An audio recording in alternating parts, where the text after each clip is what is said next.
আসসালামু আলাইকুম বন্ধুরা, সবাই কেমন আছেন? আমি শাহ আমানুদ্দীপ এইচডি 1993 পেজ থেকে সবাইকে স্বাগতম। ঢাকা থেকে যাচ্ছি নেপাল কাঠমান্ডু বাইক ট্যুর করার উদ্দেশ্যে। আমাদের এবারে ট্যুরের সাথে আছে দরিয়া ভাই এবং সবুজ ভাই, আর আমাদেরকে এয়ারপোর্টে বিদায় দেওয়ার জন্য চলে আসছে আশিক ভাই।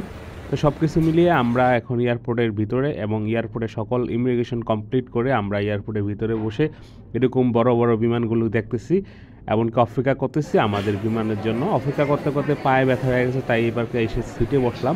এখানে কিছুক্ষণ অপেক্ষা করার পরে আমাদের যখন অ্যানাউন্সমেন্ট করবে আমরা উঠে যাব বিমানের ভিতরে। কি খবর ভাই, কেমন আছেন? কোথায় যাচ্ছেন?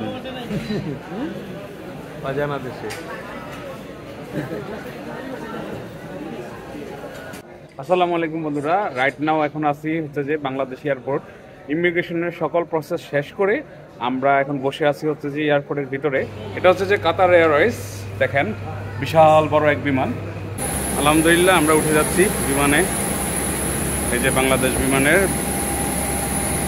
737 বোয়িং, এই ফ্লাইটটা করে যাচ্ছি আমরা আজকে নেপাল কাঠমান্ডু।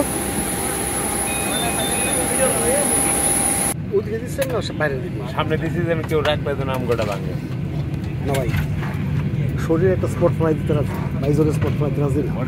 আগে হেলমেট দিয়ে তারপরে আমগো ব্যাগ দিয়েছি সামনে। ফাইনালি আমরা বিমানের মধ্যে চলে আসলাম। এই যে আমাদের দরিয়া ভাই ইস্পানিতে যাচ্ছে। তো বন্ধুরা, যাই হোক, দীর্ঘ অপেক্ষার পরে আল্লাহর অশেষ রহমতে আমরা এখন যাচ্ছি নেপালের পথে। আসি বিমানের মধ্যে বাইক রাইড করার উদ্দেশ্যে। নেপালে গিয়ে আমরা বাইক ভাড়া নিয়ে ওইখানে বাইক রাইড করব, সেই উদ্দেশ্যে আল্লাহর নাম নিয়ে আমরা রওনা দিলাম কাঠমান্ডু নেপালের উদ্দেশ্যে। বাকিটা সব কিছু পার্ট টু পার্ট আপনারা দেখতে পাবেন, বুঝতে পারবেন। বিমান বাংলাদেশ এয়ারলাইন্স ঢাকা টু কাঠমান্ডুর ফ্লাইটে আমাদের খাবার চলে আসছে। যদিও এটা একটা শর্ট একদম ফ্লাইট, 1 ঘন্টা ডিউরেশনের, সেই হিসাবে যা দিচ্ছে আলহামদুলিল্লাহ।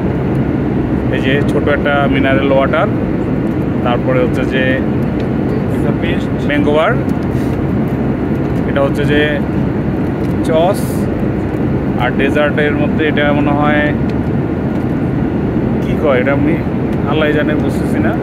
আর এটা বার্গার। তো যাক, সকাল পর্যন্ত যেহেতু সকালের ফ্লাইট ছিল আমাদের, নাস্তা করা হয় নাই, এটা নাস্তা হয়ে যাবে এখন।